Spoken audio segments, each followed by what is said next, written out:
Hello, this is a video of MIA, Mass Immersion Approach. If you don't know what MIA is, um, look at the channel Mad versus Japan. So this is going to be MIA, my journey using MIA through. I'm learning Spanish through MIA. So this is going to be me tracking that. So it's going to be the introductory video and also my 100-hour video. So I was recommended to do this by the channel Words of Shane. And you say, yeah, you should definitely do it, man, and send me the link. I said, okay, I'll do it. It's been a while, but because I procrastinate everything, but I'm doing it now. Also, I had to wait for me to get a microphone, like an actual decent microphone. So I was already going to order one, but so I was kind of waiting on that. But anywho, so I'll just show you through resources like what I do, my struggles with just language learning in general, and how that all went about. So let's go. Um, Introduction and finding MIA. So I knew about MIA for a very long time. Like I knew for maybe about 2 or 3 years. I knew about MIA, and it affected me my study. I knew about it. It felt kind of hardcore, but and I did felt like I didn't want to do it without um I didn't want to half-ass it basically. And I was like, but now it's kind of like I see it, you know, Matt's made a lot of iterations to it, and I see it. I'm like, okay.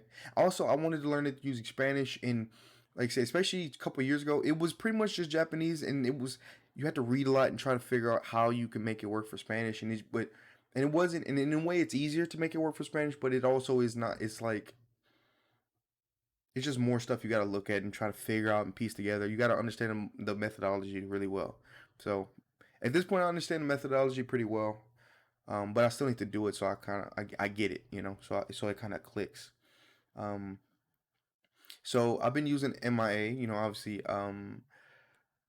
with passive, the typical, active immersion, passive immersion reading. That's the way I categorize it. Um, Let me see. Why am I studying Spanish? Oh yeah, wow.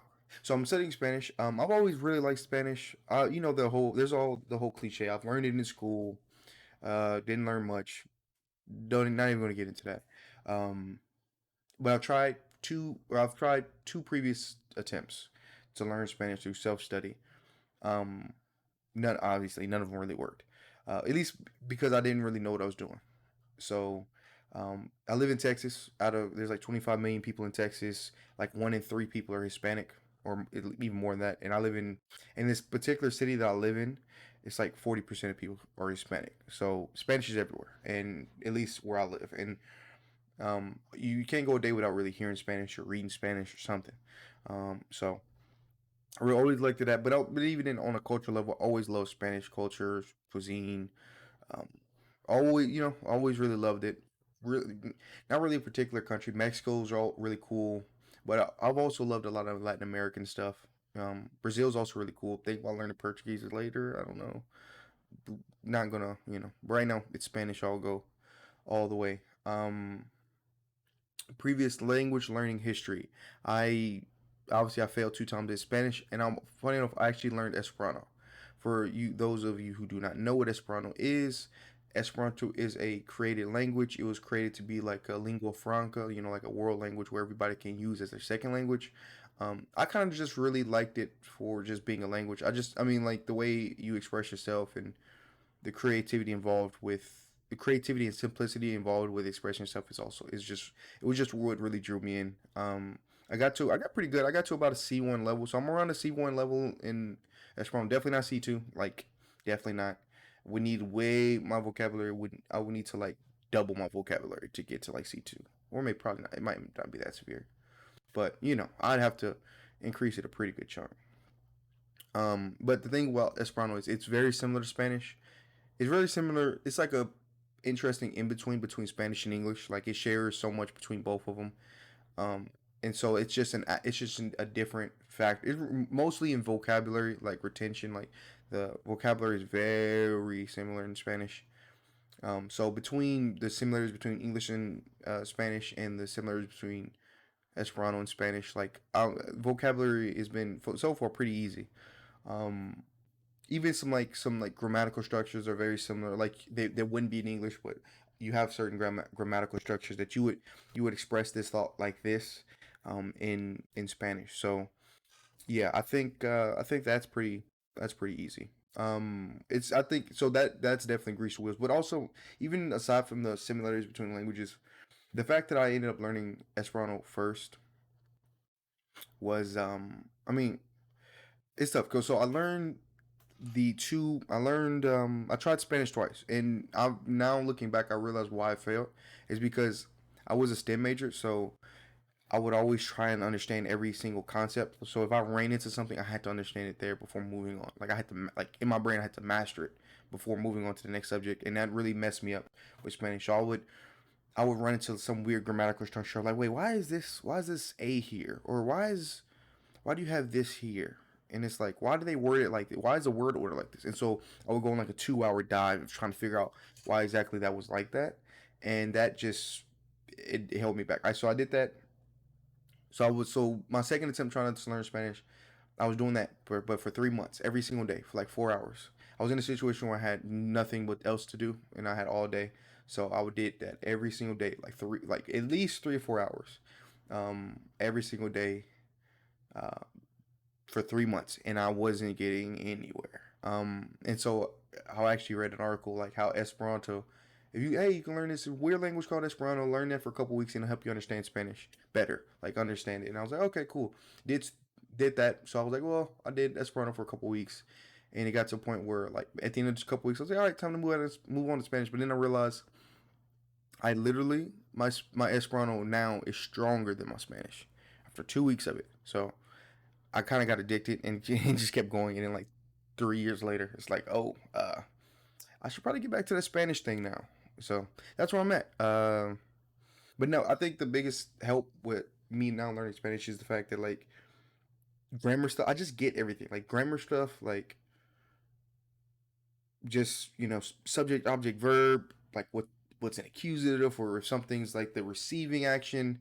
Uh, Adverbs are make sense. Like certain like prepositions, you just kind of understand everything. Even though, and I wasn't even crazy in grammar. Like I wasn't crazy into grammar when I was learning Esperanto. Like it was always a weak point. Because I felt like grammar helped people. I would have friends that I would chat with, and they would know all this grammar knowledge, but their speaking was so stiff, and like, you know, it was so stiff, and like I feel like they were giving a lecture like 24/7, even though they were like fluent to some extent. So I was like, man, screw all that. I'm just gonna, like kind of the MIA way, right? Because I was like, I'm just gonna kind of soak myself in it and just do that for a long time, and so I got really fluent, really expressive, but my grammar was always weak. So then I went back and literally read it was a 400-page grammar book, advanced Esperanto grammar book for like I read it from cover to cover, and then like I was like, oh, now I get it.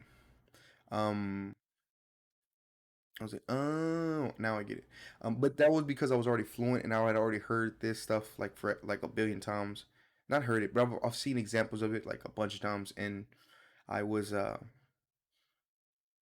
so it clicked, you know. And also the book gave a lot of examples, so that's why that was a big reason why it was 400 pages because it would for every like grammar thing or something it would mention, it would give like 4 examples, 5 examples, and like a story with it. so so 4 example sentences and like a story with it. So it was pretty cool. Um, so it clicked, but that was because I was already fluent. It wasn't like I was trying to wrap my head around what was going on. So yeah, but yeah, Spanish studies been going relatively smoothly because of that, and because of the low hanging fruit thing, right? If Because of my bad habits previously, if something's just over my head, I just ignore it. Just ignore it, move on, go to the next thing, and just I'll figure it out. That's later. I'll figure it out. And so that's how that's been going. Um, and but previously I also studied with motivation and consistency. So even when I'll show you later, and because I have a sheet, an Excel sheet, I'll show you how I track that and like the apps and programs that I use for that. Um, but because of the way I've always struggled with procrastination and consistency, I'll get really excited to do it. I'm really good at prepping and like just getting everything in order and ready to start. And then day one comes, I'll do it for that day and I'm like super, gratified. And then I'll just like kind of it'll fall off a cliff. So I've always been really bad at that. So I've been doing certain methods and I've been combating that now. So I've been doing this for like 2 months, fairly consistently, and I think I've got a pretty good grip on like what's going on. I got a pretty good grip on like how to keep my consistency going because I've been doing this pretty consistently for the past 2 months. Um, I've been struggling with consistency. The way I kind of help with my consistency is that crap, I think my camera went out of focus now. I shouldn't have done that.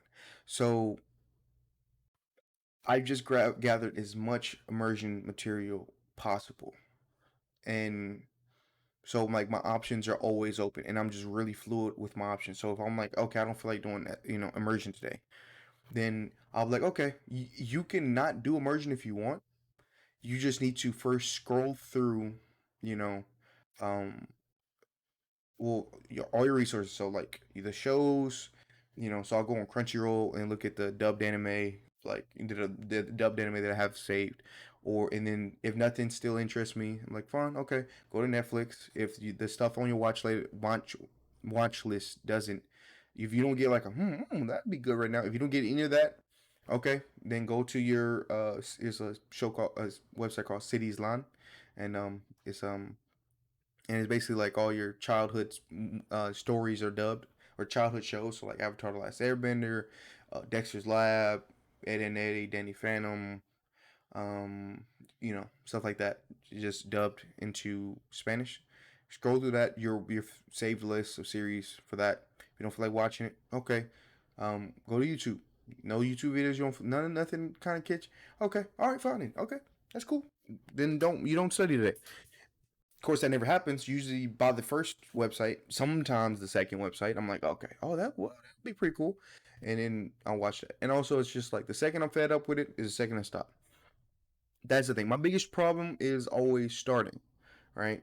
Like it feels like it's a big drag to start, but once I start, I usually get really into it, and I like kind of go in with it, right? So I'm like, oh man, this is dope. Oh yeah, I forgot about this. Oh, wow, I forgot this. So this is where he was left off, and then we found the guy that died. Oh, okay, okay.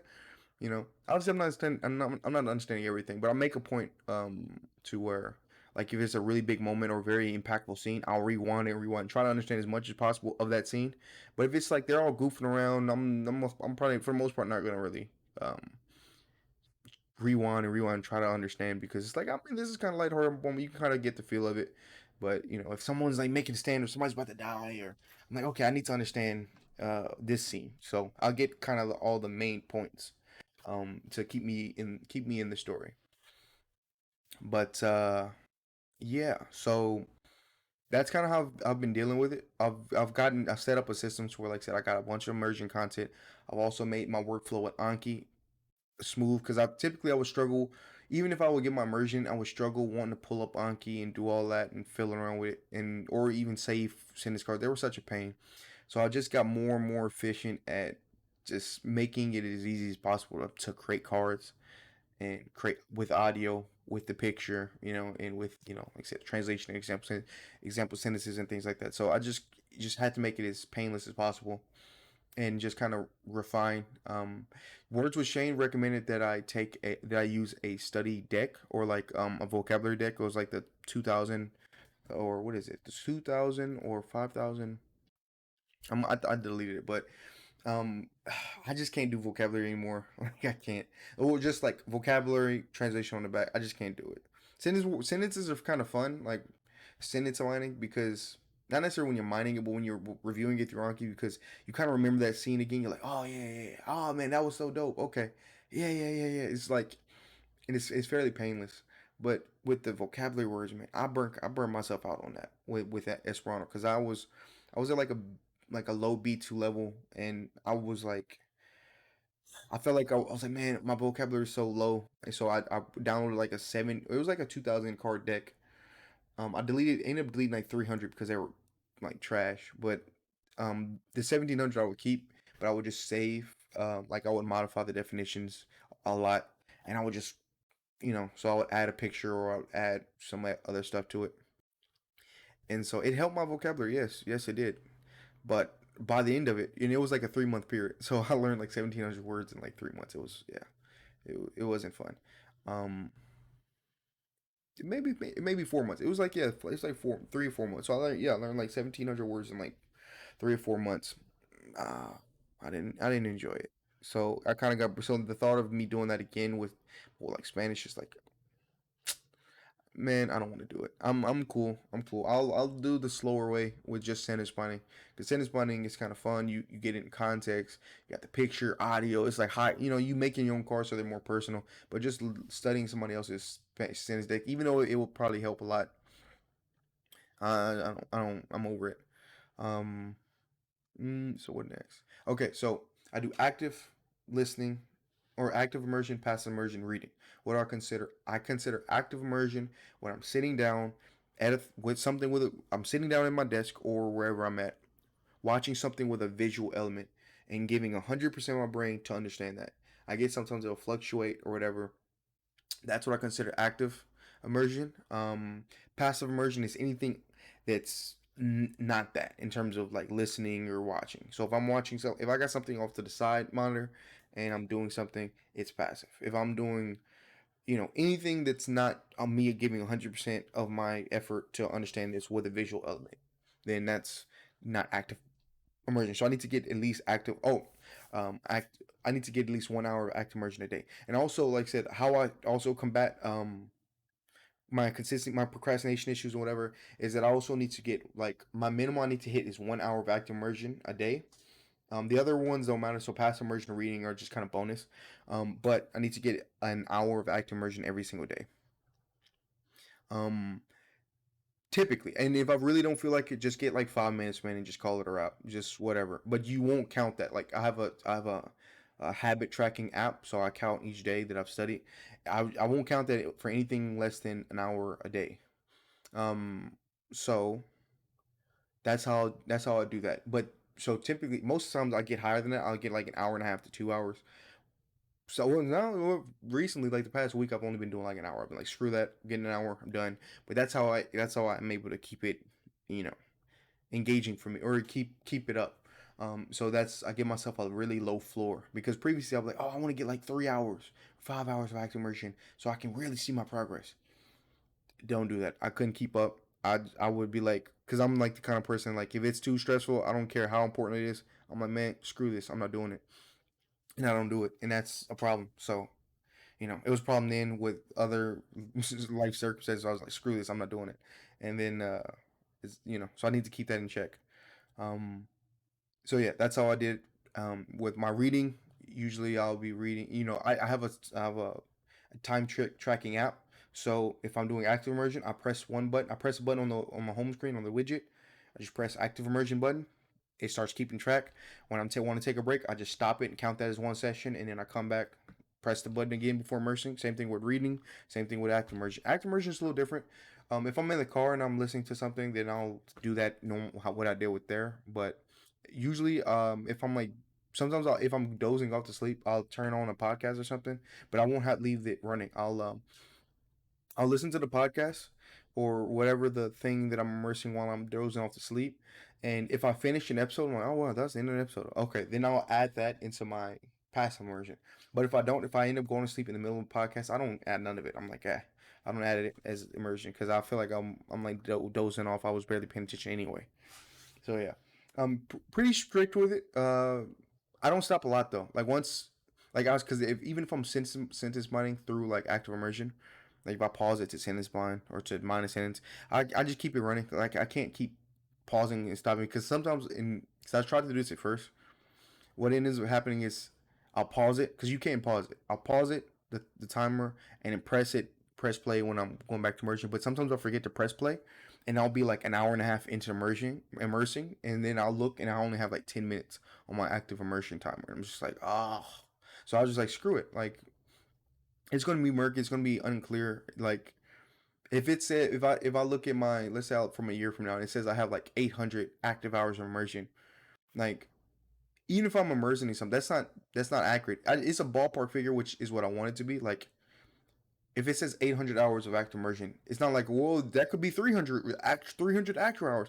Like no, it's going to be in that ballpark range, but it's not going to be 800 specifically. It might be 700. It might be a little more because, like I said, sometimes I'll watch something or I'll have something on or like a Spanish commercial will come on and I'll be watching it. Well, that's active immersion. You know, when I'll be on YouTube or some ad pops up and it's Spanish and I'm like, oh, immersion time. Like I'm not gonna whip out. Oh, wait, TV. Let me whip out my. Wait, YouTube. Let me whip out my freaking. No, it's like, so it's like I just want a ballpark figure with that kind of stuff. So yeah. So yeah. Also, the thing I want to do is I'm going to be updating these. Um, so I'm not going to be doing like all 3 months, 1.5 months later. I'm going to do purely based on my active immersion. So if I've been doing this for like 100 hours, I think maybe the next one the next one I'm probably going to do is like at 200 hours. And then maybe like I don't know if I'll do it every 100. Maybe I'll skip it and I won't do anything to like 500. I'll see how it works out if I have anything new to share. But I think 200 hours would be good because I literally double my active immersion, and we'll see like and because it's Spanish, if it's Japanese, it wouldn't make a difference. But if it's because it's Spanish, it's like, oh, would I notice anything or not? So yeah, I'm gonna be doing this. I'm gonna be updating this based on my Spanish immersion, the amount of Spanish immersion I do. So that'll be cool. Because yeah, some people will be like it'll be like 3 months, but if you actually do, you're like, yeah. Here's my, here's my. They'll do like 1 month update, and then they'll do like a 3 month update. But they're like, oh yeah, but I was really busy and I barely did any immersion during this 3 months. It's like, okay, well, there's kind of like no point then, right? You're gonna basically be at the same time. So if you do it based on hours, then it's like, regardless of how much time passed in between those hours, you're doing it you have now 200 hours or you now have 500 hours or whatever. So that's why I'm going to be doing that. Um, so now I'm going to be showing. So now I'm going to be showing some of the apps I use. So like I said, I track my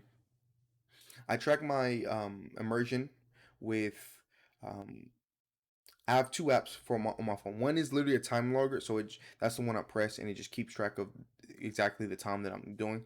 And the other one is like just a date, like it shows a calendar and has check marks for each day that I do, and it just doesn't have anything for each day that I don't. So it'll show like, oh, you've so far out of the year you've done like 30% of your days this year have been in, you've accomplished this goal or whatever. So and then I have my Anki cards are pretty basic. They're like you have the sentence, you have the audio, and you have the picture on the back with whatever you sometimes usually it's a translation, sometimes in Esperanto, sometimes in English, whichever one I feel like is closer to the like the meaning of the sentence. Um, Sometimes Esperanto's a lot closer, sometimes English is a lot closer. So I just like kind of pick either one. Sometimes I don't even do it if it's the sentence is simple enough. I'll just have the meaning of the that specific word or some kind of like or some or like that specific word, or if it's like a verb, I have like the conjugation. So I'll be like, oh, this is second person preterite, or this is first person subjunctive future, or something like that. So that way I'll know. So now I'm gonna show you my immersion tracker on my. So I've shown you my immersion tracker, my immersion like apps on the phone, but I'm gonna show you my immersion tracker on my. I have an Excel spreadsheet which is separate, so I usually plug in the numbers either at the end of the day, at the end of the week. It doesn't really matter because, like I said, I have multiple ways of keeping track of stuff. So I have the phone that keeps track. Anki also keeps track of the days I've studied, along with when in terms of hours, I have that phone out, and I have an Excel spreadsheet that I have all these numbers plugged into. So I'll show you that. Okay, so this is my immersion spreadsheet. As you can see, so this is going to be the hours, or this is going to be the month. This is the minutes in of immersion. All right, so this is the minutes of green is active, blue is passive, yellow is reading, and this is just I just took this cell and divided by 60. So this is just the hours. And so this is the month of this current month. And so like I said, I plug them in as minutes, and you see right here, this is my total active 109 right now, total passive 24, total reading is at 6 hours. I've really started ramping up my reading as of late. These are also the quarters, so you can see. So every 3 months is a quarter, or the first the year is broken down in quarters. So quarter one, you can see I only did 16 hours immersion. You can tell, um, wasn't good. Like procrastination. I didn't have enough systems set up in place to where like I was able to do it consistently. Quarter two, and really out of quarter two, if you look, this is the end of the last quarter, the 6th month of the year, June. I got basically 50 hours of active immersion. So the vast majority of this is just from the last quarter of that month. Um, so yeah, this is quarter three now, the current one, the first month of July. So expecting to have a lot of progress in that department. Um, so yeah, same thing with active or passive immersion. I've been kind of slacking on passive immersion this pretty much this quarter, this month or whatever. Um, Kind of turned it up there, but I don't know. I don't. It's not as important to me, at least in the beginning of my process. Like once I get to a point where I can understand like 70% of my immersion, I feel like the passive immersion will be way more important. But as of right now, it's kind of just like if I get it, I get it. If I don't, I don't. Active immersion seems like I get the most derive the most benefit from it. So yeah. And in reading, I've been ramping up my reading. I've been reading comics or manga. So I've been reading Solo Leveling in Spanish, and it's pretty good. Like, well, I've only got to the fourth chapter, so but I get my reading in from time to time, and the thing is when how Matt says like it's all about reading. Let me just scroll. It's all about reading. So in the beginning, I literally in the first or 1 second. So in the first 5 months, I got 35 hours of active immersion total in the first 5 months. And then now literally I got like 50 in just 1 month, and then and I'm on track to get like a similar amount this month. But yeah, reading is I don't do a lot of reading, but I can tell that my reading, if I did even like right now, my split is like 90 listening, 10 reading, probably more than that. Yeah, it's probably more than that. But I can tell like if I just started reading more, my reading is gonna catch up to my listening really quick, really quick. It's honestly crazy, but it's just like I said, it's just wherever I feel like listening. So if I feel like or reading Solo Leveling, then I'll do that. If I feel like watching stuff, I'll do that. It just so happens that now I'm watching more stuff than I'm reading. So yeah. Um. So that's that. Let me see. Yeah. So pretty simple. It's not it's nothing too crazy. So this is my Anki. So this is my Anki. You can see my days. I'm on a 10-day streak, whatever. This is when I was really way too inconsistent with Anki. This in the beginning of the year. Just couldn't like I said, it was just I just didn't feel I just wasn't gonna do no vocab cards, and my sentence money setup was so awkward. I really just built this. I built this computer last year in November, so I wanted to kind of do the sentence money thing for a long time or do MIA for a long time, but I didn't have a laptop, I didn't have a computer, so it was just like I'm not about to, it was just way harder than it needed to be. So and that, well, at the very least, that made it easy for me to justify doing it or not doing it. So now that I got a computer, and now I'm gonna start really ramping this up. You see, I started kind of strong with Anki, and then I kind of fell off over here. But now I'm like, okay, okay, you know what? I spend a lot of time trying to tinker with it, figure out what I need to do. And now I'm in a really good setup to where I should be doing this for a pretty long. So yeah, not sure what else I will have to say. I think that's going to do it for this one. Like I said, I'll update based on my hours, not my time in between. So hopefully that'll work or that'll help. So it'll be more consistent or it'll be more substantial. I guess that would be the best way to say it. Mm, anything else? Comments. Oh, how do I feel after 100 hours? Obviously, that's kind of the whole thing. I feel pretty good. I would say like maybe when I'm watching shows, maybe 30% of the show. Like so, right now I'm watching like Black Clover in Spanish dub, which the Spanish dub is actually better than Japanese. And I didn't even watch Japanese. I only watched the first episode, and I was like, okay, Wizard King, you want to be, like this, he's screaming all the time. Everyone looking down on him. I'm getting too much Naruto vibe here, and I'm like, because I love Naruto, but Well, minus the ending. El Shippuden, minus that. But I just didn't want that again. Like Naruto kind of did it, but I don't. I didn't want that. I didn't want to go through, believe it, all over again, basically. Um, but it's not the Spanish dub is actually really good. Like he's less annoying than he was in the Japanese dub or even the English dub. So I'm really liking the Spanish dub because he's a lot more chill. Or the I just want to say griton. The screaming or the shrieking is a lot less severe in the Spanish one. So yeah. So I'm liking that. I'm also watching Danny Phantom. I'm halfway through the second season. Really, it used to be my favorite show as a child, and I'm watching it now, and I'm like, oh man, this is still dope. Like I still fuck with Danny Phantom. Um, so that was pretty dope. Watching Avatar: The Last Airbender.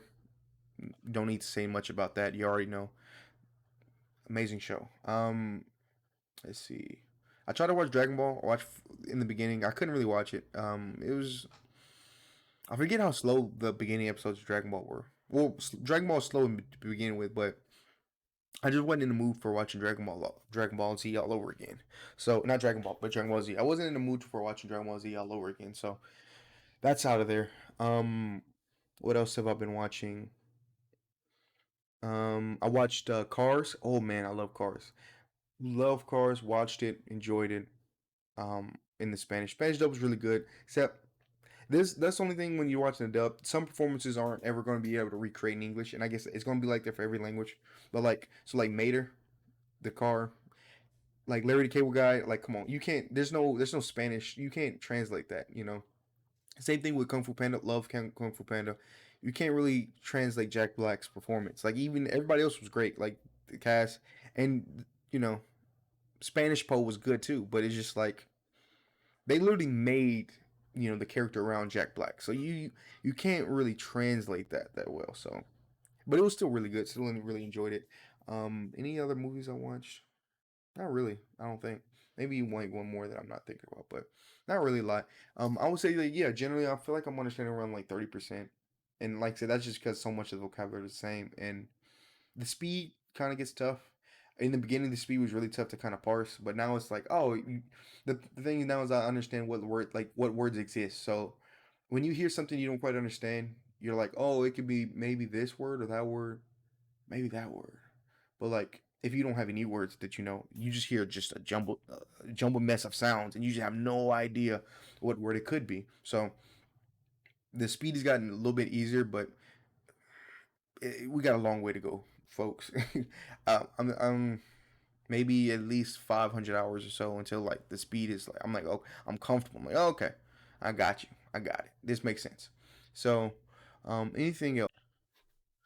So that being said, with Black Clover, so basically I started watching Black Clover. I'd never seen it before. I only watched the first like a third of the episode, and I'm now to the point where I can pretty comfortably follow. I'm on episode 9, and I can pretty comfortably like I know basically the whole story that's going on. I don't know the exact details like because there's I know actually I know pretty much what's going on. Obviously, I need to test this by watching like the English version, but the so like I know most of the basic general plot points. Like I said, if there's ever an impactful scene, a very emotional scene, I always rewind it a lot. Like if I'm watching a 20-minute episode, it'll take me like an hour to watch because I'll just be rewinding, maybe mine a couple sentences from it, something like that. So because of that, I often don't I actually can follow what's going on because of that. And I actually enjoy doing that. It feels weird if I'm watching it one way through. I feel like I'm not even really soaking in like the episode, like because there's so many missed details and stuff like that. But if some like witty jokes and things like that probably go over my head. Some stuff I do catch, but most of it just goes over my head. Or if someone has some super elegant person has some kind of long witted comment, I'm probably only could pick out a couple words out of that and then just kind of move on. But in terms of like all the impactful scenes or like the important things to know about certain characters and certain character traits, I pretty much know that pretty comfortably. So and I'm pretty happy about that. Like when I'm watching Black Cloak, so it depends on when we're talking about my comprehend, like the percent I comprehend. If we're talking about like Black Clover, which is a pretty simple to understand thing, even dubbed in Spanish. I could probably understand 60% roughly, like 60% of Black Clover. Also with lookups and repeating the audio. Sometimes 70%. Like I was actually really surprised because I was watching an episode. I forget what episode it was, but I was like 5 minutes in, and up to that point, I had literally understood every single thing that they said. 5 minutes in, like 100%, I understood exactly what they said. With what they were saying in the plot. Then the rest of the episode happened, and it dropped down to like 30% or 40% or something like that. But so yeah, that happens. I'm able to understand pretty comfortably like shows really, but spoken language is really tough still. Certain people I can understand really well. Like there's a couple YouTubers I'm subscribed to where they speak very fairly clearly. They're pretty clearly, and like they just have a slower what do you say? They have a slower cadence, I guess, rhythm how they speak. It's a little more collected, so when they make videos, so it's easier to understand them. So I might understand them at like a 50%, 60% ish on some videos, and then you have other YouTubers I click on, and it's like just it drops to like 20. So it just depends on the person. Shows I understand a bit more. I haven't really got into like live action movies. I'm sure that'll drop a little bit just because, like I said, native speech is so sloppy and like slurred that I have trouble understanding it. So right now I'm just sticking to shows and reading, web novels until I get to like a solid intermediate level. Then I will consider myself still a beginner. Like I guess technically I'm at stage two, but that's only because it isn't stage one is preparing for to learn from immersion, and stage two is actually immersing and learning. But that's only just because the nature of Spanish is so similar that you kind of stage one is like a week in Spanish, so it is what it is. So yeah, I think other than that, vocabulary it's really easy to remember words. Not just even because of the similarities between Esperanto and in English and Spanish, but it's so easy to remember words because just because seeing them in context, like even words that are completely different from, you know, like I remember words that are just completely different. They're not similar to English, Spanish, right? And it's kind of like a weird word or certain ways of phrasing it just because of the context. Like it's so easy to remember. And I remember when I was grinding like vocabulary cards with Anki when I was learning Esperanto, I would keep it would be so many words. I'm like, I would fail, but because of the learning through context, you kind of remember it a lot easier, and it just sticks is the best way I can put it. It really just sticks. So it's kind of crazy. So yeah, that's pretty much I think about my comprehension in general. I mean, I guess if y'all want to see more like in depth about like all the stuff I've been watching, um, oh, I'm watching. So I haven't gotten enough into Netflix. I'm also running into an issue where a lot of the stuff I want to immerse with, they don't have Spanish subs for it. I haven't been using Netflix that much. I probably should, but again, like I struggle with consistency and rebelling. Not really rebelling, but like consistency and procrastination so much that I just have to go with my interest. Like my interest has to override everything.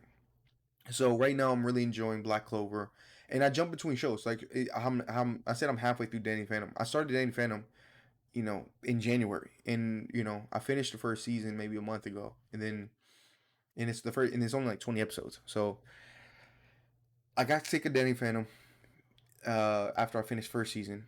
Right, started watching Avatar: The Last Airbender. Kind of not necessarily got sick of Avatar, but just kind of wanted to chill out. Went back to Danny Phantom, watched like half of that season. Now I'm on Black Clover, and I'm like on episode like 18 of Avatar, of season one. So like I'm just jumping around resources because I have to go where my interest is, and I'll definitely go back to them. Like my brain, like I definitely know I want to watch the rest of them, but I'm not just like, oh, I'll grind, Danny Phantom, or I'll grind this particular resource because like I can't risk that because if I do, you know, I just can't risk it right now. Like I have to wait till this is so ingrained into me that then I can like really go on those bouts of like, oh man, I just grinded that. I know it was cheesy and I kind of hated it, and hated doing it for a while, but I just grinded for the past 2 months, and then yeah, I got so much out of it. Can't do that. I just can't. I'm in a situation right now where I have a lot of time. Like if I wanted to, like because the way my job is set up, like I basically can actively immerse while I'm at work. And it's like it's not like you would get in trouble for it. It's just the nature of the job right now during the pandemic. So because of that,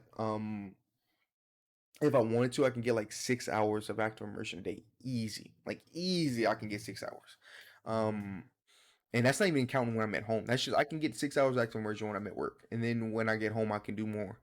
But if I don't have the discipline or the consistency or anything that, like of the nature to do any of that, I can't start. So that's why I've been doing an hour a day, just hour of active immersion. I'll get like a little bit of reading, a little bit of passive, maybe a couple minutes here or there, and then I just need to build up on top of it, do more, do more. But so I've been doing that for a couple months now. So we'll see. We'll see. I'm figuring out little tricks and like if I figure out if I do it when I first get to work, if I start at active immersing maybe like an hour or so after I get to work, I, I tend to do more instead of me waiting till